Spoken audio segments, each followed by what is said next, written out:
Nic is absolutely buzzing at the moment, and he's here in the studio with me.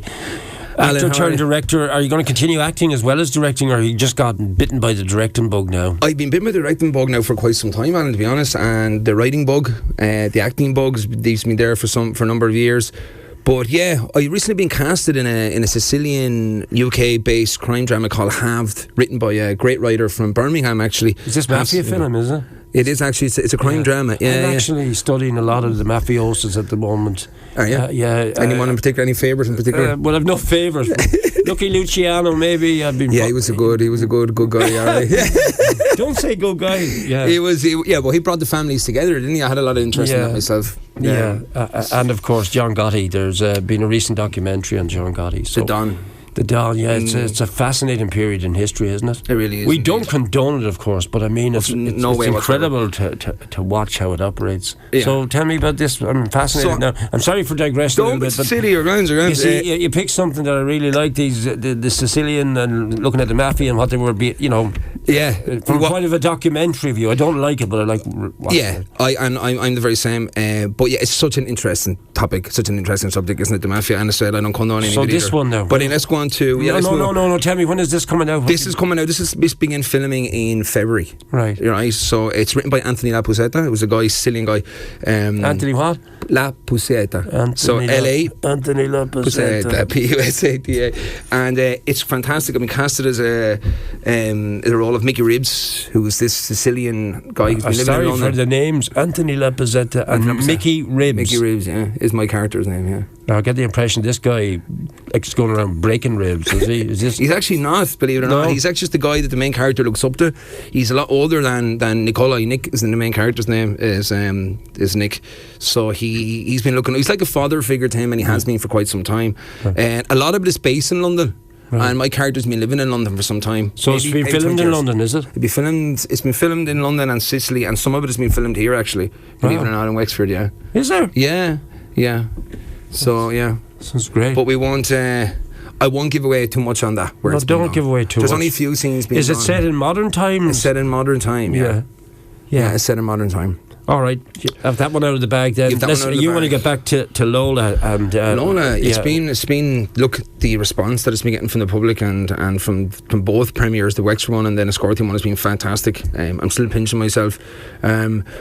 Look, I have to give a big shout out to the actors, to Michael Benson, who was the OP on this project, Lily Hendrick Doyle, who played Lola, Ben Kavanagh, Breda Hegarty. I mean, then you had makeup artists Lauren Kehoe and Kelly O'Neill. I mean, look, it was a tough shoot in the sense that the subject matter of it. Yeah. So I did a lot of research. I met with some, I won't mention the centres, but I got to meet with a lot of addicts, heroin addicts.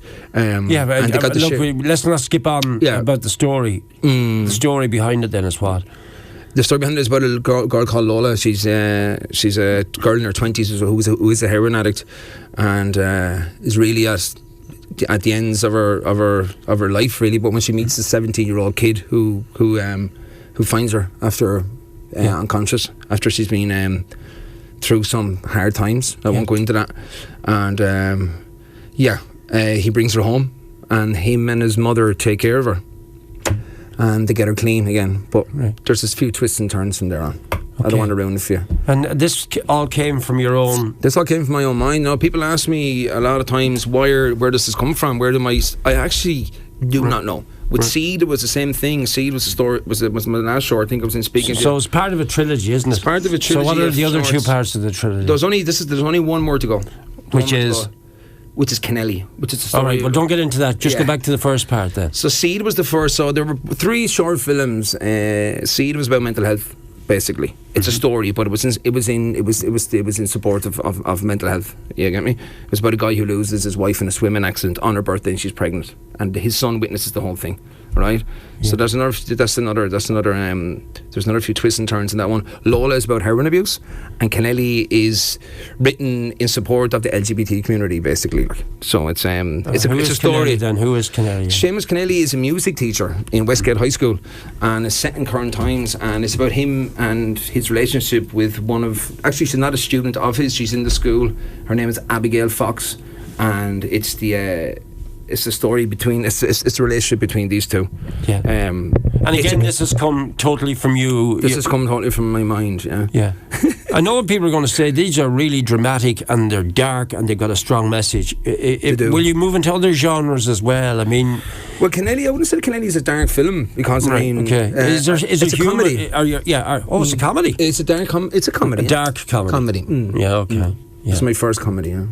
So, are the creative juices still flowing then? I take it you have the plot for this and this is scripted and everything? This is done and dusted, yeah. This is done. So we're looking for funding for this actually, because we made Seed and Lola on our own behalves. I was blessed to have the people behind it, and blessed to have the actors that I had, the editors, the sound, the cameraman, everything. So so look, I think we've proved ourselves enough. So how do people, if there's someone out there wants to get behind the blossoming career of Nic Furlong, how do they contact you? Through an email address, which is Nic Furlong at outlook.ie. So it's NIC. NIC is how you spell it, isn't it? There's no K. NIC Furlong at outlook.ie. Maybe there's someone out there says I like the sound of this guy, I'm going to get behind him, back him. Well, look, there is a few people already who are interested in backing it as we speak, but we're still open to anybody who wants to get involved or anyone who's interested in the project. You've got to get the films out there to be seen. So far, where have you managed to have your films shown? So Seed won 2 awards in New York. Best director, best first time director, actually, and best actor. So it was in New York. I mean, Seed was all over. Was in film festivals all over the world. To be honest, it was accepted and officially selected from Prague to Wexford, from New York to Boston, from New York to China. It was everywhere. Yeah. It was okay. Everywhere. But there's more festivals coming up, isn't there? There's more festivals coming up. So Lola has recently just been officially selected for Paradise Film Festival in Prague. No, sorry, in Hungary, which is quite a big film festival. So we're very proud of that. Must be demanding on you financially and everything to do all this, is it? Or is there money? Can you make money from these festivals? Well, from these 3 shorts, no. Because no, the answer. The answer is yes and no to a certain extent, I suppose. When you make one of the reasons why we made these 3 films, apart from that, are big subjects that should be paid attention to in Ireland, like from mental health to heroin abuse to LGBT community, and the struggles that they go through. I've written a feature film called Turning 13, which is about a 12-year-old kid that commits a murder, and everything is leading up to that, to be honest. So and that will have to be So you've gone short with the trilogy. It's the ultimate to make a full movie. Yeah. But look, these 3 films mean a lot to me. They really do. But the aim is to get Turning 13 made. Hopefully signed by the end of 2024. And Kennelly, have you cast the part yet? I've only casted one part in Kennelly, which is a guy who I admire so much. He's a young actor by the name of Ben Kavanagh. He was in Seed, and he was also in Lola, and he will be in Kennelly. And I made a promise to him. It's actually it's just the funny thing about it. I made a promise to him because he's such a good actor that he will always be in anything that I make. But literally, he's making me the promise because he's so bloody good. You get me? He thinks he's getting a deal out of this, but I am. But no, jokes aside. Who motivates you then? Jokes aside, we both are. From the acting and from directing profession, who is your go-to person, and who have you monitored in the world? If it's Scorsese or someone, or who are you into? Do you know who I go to actually? Whenever I write something, I will always go to Billy Roach with it. Always. Couldn't endorse something more. Always go to Billy, do you? Always go to Billy. He's the first person to receive my scripts. Right. And I get feedback from him. I admire him enormously. And we both do. I know that. A humble man, 100%. And a legend in his own lifetime. Yeah. Totally. And just being in his company, even it's just an aura about him. He's just exceptional. He's an exceptional person. Well, maybe in years to come we look back and say, I remember the day Nic Furlong came in, and there he is now in Hollywood, and he's made the breakthrough. But you're not going to give up. Will you tell me a little bit more about Halved, when it's going to be on our TV screens? Well, Halved has been pitched to. It's been pitched to different. So, I'm not producing it, right? Yeah, but you're just in it. Yeah. I'm in it, and I have met Anthony. He was over last month. He was over, Anthony Abbott, he was over because he was scouting some locations over here. Yeah. And he wanted to meet, and we met. The second time I met him this year, he flew over during the summer as well, and I met him up in Dublin. But look, I don't want to say too much about that because it's actually not my project. But it is being... I'm thinking Netflix, to be honest with you. That's the route I'm thinking. We look out for Mickey Ribs in Halved on Netflix then in a year's time or whatever it comes out.